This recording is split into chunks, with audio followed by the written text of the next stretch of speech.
What's up guys, it's Cats and Instructions 72. Welcome to my review of 77012 Fighter Plane Chase from LEGO Indiana Jones. This is a remake, or at least a slightly updated version of a set from 2009, and as you can see, it is a pretty cool set.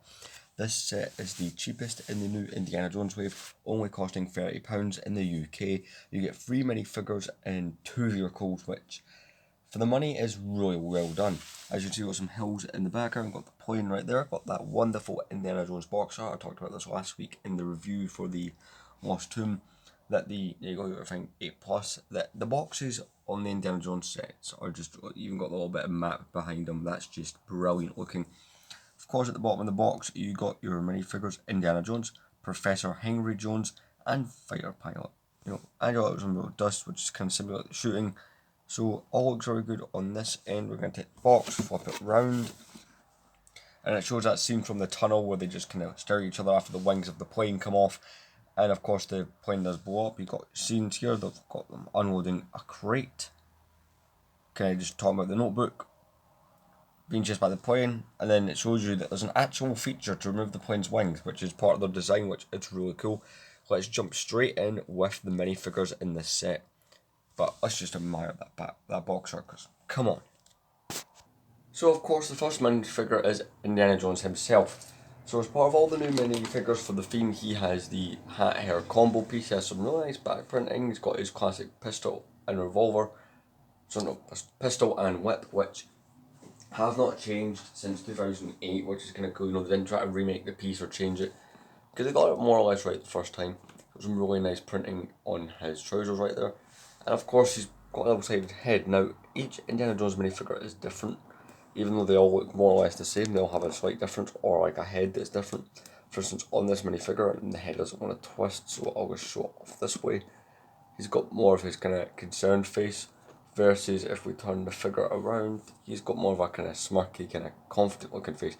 It is hard to see his face properly with the hat, I will admit, but still really cool nonetheless. Let's move on to the next minifigure with the most annoying accessory, Professor Henry Jones. So here he is, and I say annoying accessory referring to his hat. His hat does not like staying on all the way. For just whatever reason, it doesn't, and once you do get it on all the way, it stays. Mine just frequently falls off. He's a really cool minifigure. Doesn't look too different, if I'm being honest, from the original. You can't tell there's a difference, but it's just like not major differences. It's not like where Indiana Jones would have completely changed him. He does not have a double-sided head, because you were able to see it through the helmet. It's kind of like a safari type helmet. He's got the notebook, which is a big part of the movie. It's got his stuff for finding the Grail. So that's pretty cool. Obviously some plain trousers, not much detail. I mean, not that there was really too much they could have been doing, but no, still a cool minifigure nonetheless. Really do like this one. Let's move on to our third and final figure. Our third and final minifigure is a fighter pilot, and he looks really, really cool. I did go on Google and look at what World War II late 30s pilots would look like, and this looks more or less what you'd want it to. I really do like it. Obviously, it doesn't have certain symbols on it because it's not going to. It's a toy, but nonetheless, it is a really cool fighter pilot, and I really do like this one a lot. There's not too much to say. It's just really a fighter pilot. I mean, if you had these in mass, you probably could do something cool with them. I really don't know, but yeah. Let's move on to the set itself, which is pretty cool. So before we get any further, I would like to point out that this set is more or less sticker central. I've noticed with these Indiana Jones sets, at least the two so far that I have bought out of the three, they are very heavy on the stickers to the point where it's like I don't think they put any printed pieces. The diary piece for Henry Jones is a print, but I'm surprised they didn't even consider, going, oh hey, should we maybe have made this a sticker? It just seems like something LEGO would do. I have the sticker sheet here just for a reference, just to show you, how much stickers you're actually getting in this. There's a lot of them. There's not any detail here that isn't a sticker, is what I'm trying to say. So let's start off with the smallest thing and work our way up to the biggest, because there's 3 components: the sign, the car, and of course the plane. So the smallest build you get is this little sign with a tunnel and the sign Berlin. Now, it's not completely accurate to the movie, because I haven't watched the movie and checked, but I do know that the sign points to two different places, you know, two locations that they could go, one of which is Berlin. So it's kind of cool for that. You do get a little plant, some kind of rocks, that kind of thing. You know, this does fall off extremely easily. You know, there's the build at the back. You can probably see what I'm talking about. Of course, both of these are stickers, as mentioned before. Let's jump right into the car. So we have here one of the coolest Lego cars ever. In fact, I like this more than I did any of the Lego Speed Champions cars. I like this a lot more. It's pretty cool. It's decently sized. You can fit both minifigures in very comfortably. Unfortunately, it does not come with the little thing with the hubcaps. If you remember in the movie, there's a guy changing the tire and he's about to put the hubcap back on, and then they of course they steal the car. But it's a really nicely done car, and I really do like it a lot. So we'll start off. I mean, obviously this is a sticker, so there's like again, and yeah, and this briefcase will fall out. It's a feature. The set is reviewing itself today. Because I'm really nice. Got these headlights here that are really nicely done. They're not the strongest connection. Oh well, they aren't. Yeah, that's how they do break like that. There's kind of the underneath, because you don't kind of get the idea of the kind of structure of the car. I don't know. I don't really know what. I don't really review this kind of thing, so bear with me. Got an alright interior. Probably could have done maybe a sticker detail there. Got the steering wheel. You get this crate here that comes out as well, and it's got a umbrella piece and a spare pistol, which is kind of cool because the original minifigure of Henry Jones had that umbrella piece. So yeah, and of course you get that aforementioned briefcase that just seems to fall out everywhere. So I mean that's cool.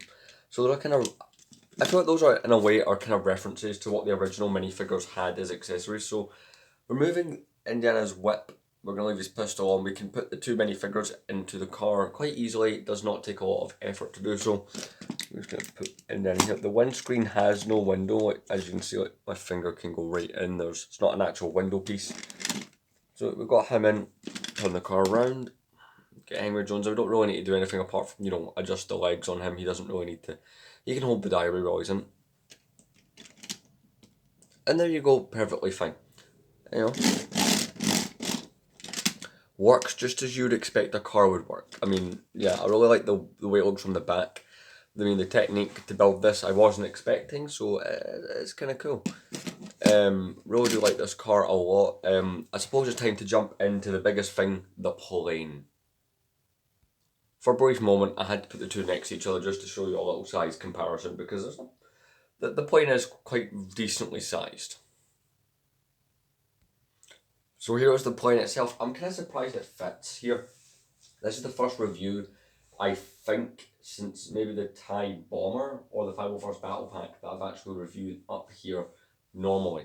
I've not really done any of the other ones or like this. The gunship, of course, I did on the bottom of the Rancor pit. So quite a few of the other sets I've done this year have had to have been done this way. So we're getting back into doing them like this. Let's start off with some of the features of this plane.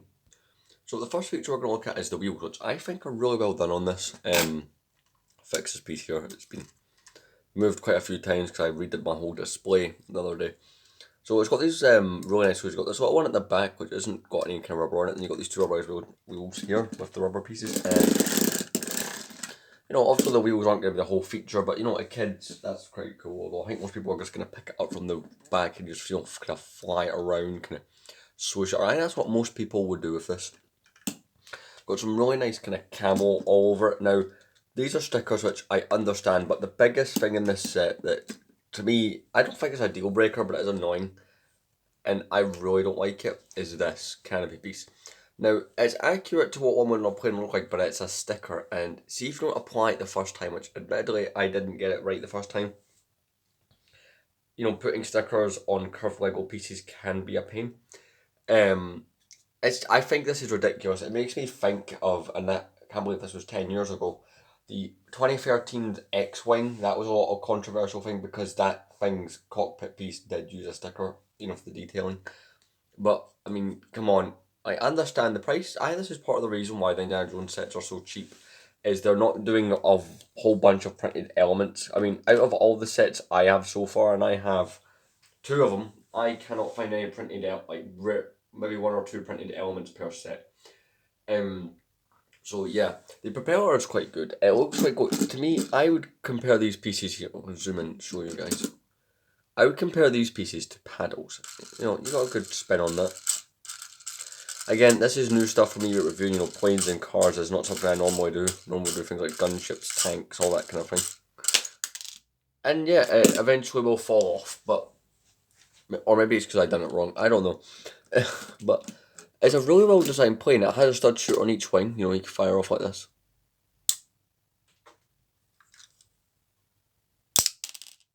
So one landed here. The other one, I don't even goddamn know. The other one appears to be lost. Not good. I think I'll find that later. So let's jump into the last part I want to show on the plane, and that is the fire details. Now, I'm guessing either this is fire to represent, you know, when the plane's kind of, you know, crashing on the ground next to the car, you know. But it's quite cool. We're going to now show the thing with the wings. So if you take the wings, like so, and you look underneath, right?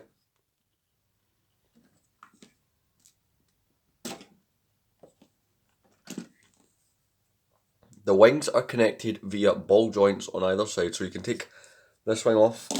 You can also come around here and remove this one too. Again, ball joint mechanism, they're going to come right off. And now it's more accurate to know when they're kind of crashing through the tunnel, and they're kind of looking at each other. I mean, that is a cool feature to have on it, and if those fire pieces can be a bit fragile when you're using this feature, I will point that out. They're not the greatest. So yeah. Let's jump into the instructions for this set. So as I've been saying really since August of last year when they started using these horrible instruction books, I still don't like them. I've still not warmed up to them in any way. I don't like the way these are rendered. They look hideous. I mean, that's the only detractor really from any set now is, this is one of the main ones for me. I mean, yeah, the instructions are not a big important thing. You're going to use them once. Some people don't even use these. I know some people do them on their phones. I don't. I like to use the actual manual. But I don't know what to say about this, to be completely honest. I really don't. I just don't like them. But, you know, you got your QR code there if you want to scan them. So just kind of, you know, genuine instructions. You only get one instruction booklet, which I suppose is good. You know, that they're not giving you multiple. You know, one for the... I would have imagined there'd been one for the car, one for the plane. But, you know, I've been proven wrong here. I know, you know, as you're going along the page, a little Indiana Jones seems to go on the page, you know, to show you a building process throughout, which is something I believe they started doing last year also with these instructions. Again, I could be wrong. And try and get to the end, you know, things like advertisements and stuff, which there is not. There is no advertisement for other sets, well, it's really just the brick thing. And at the back you got the wind thing that's in all the instructions. So, do I recommend this set? 100%, totally. It's hard to find anything in these Indiana Jones sets that I genuinely do not like. It's just one of those things. Now, this is a remake of an 09 set. Now, the 09 set originally had 2 planes, and it did cost more. What do I think of the fact that they've switched out for the car? I think it's cool because, you know, the car, if you want to split these up in display, you can. And that car probably has more use than just an Indiana Jones based on a real car. So, you know, car enthusiasts will like that. You know, and you can put the car in your Lego City. The plane you could probably do some interesting stuff with, you know, if you've got that kind of creative mind. But yeah, I 100% recommend this set to anybody who likes Lego Indiana Jones or just really likes Lego.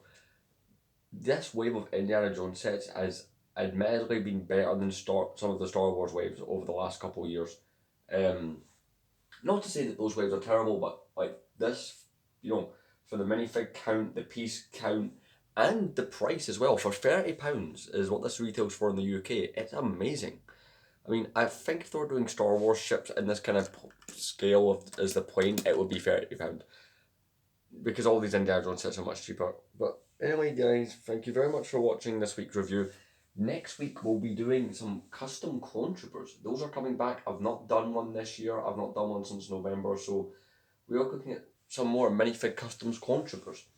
Anyway, I'll see you guys in the next video. Thank you very much for watching.